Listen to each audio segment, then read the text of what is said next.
Her kimin ahlakı şu olsa, Peygamberin aydan kefe.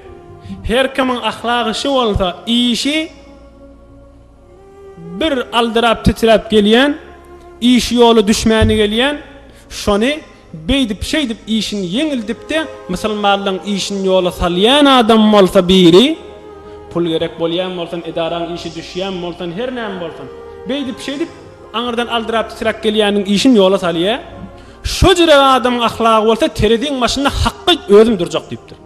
Eger sogabı kan gelse qowzat deyiptir. Sogabı kan bolmaganda şu şefaat edip oturacak te sogabı kan bolup da cennete gaşyn uğrayan şa deyiptir. Olu qanlat imanında dönen elimizden geleni edelim.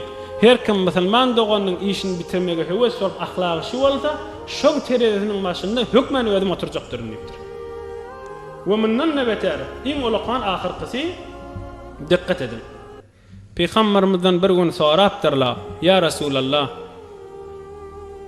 hi bolar mı bir adam oğlunun uşağını yetim koyup, zinanasını dul koyup, kafirli bilen vuruşup şehit bolye, şun derecesinde sogaplılar bağ mı deyip soraptırlar.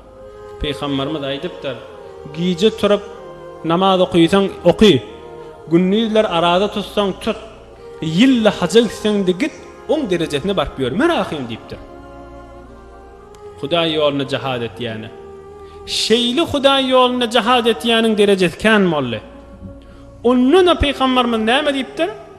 Şu terediň maşynda bir wagt boljak şehidin kanyny Hudaý üçin şehit, denanasyny yetim goýup, denanasyny dul goýup, oglun yetim goýup, haqqy kafir bilen din taraqqy bolsun diýip urşup giden adama.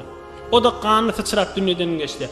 Şoň kanyny terediň bir gapdalyna goýulyp ve ulamaların din tarakki olsun deyip ders temrin edenine yaddaşlarını, hutkarini, cevherini, murakkabani, şirnilini onunla bir gaptalla koyulacak kişinin hayhi bir ağır geliyor.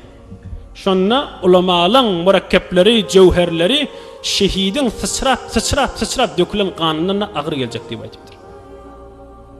Din tarakki olsun, Müslümanlara ilm gerek deyip de yazanladı şehidin kanı sıçranlarına ol murakkep yazıya, hutkar yazıya şun erzişi kan murtuşya deyiptir.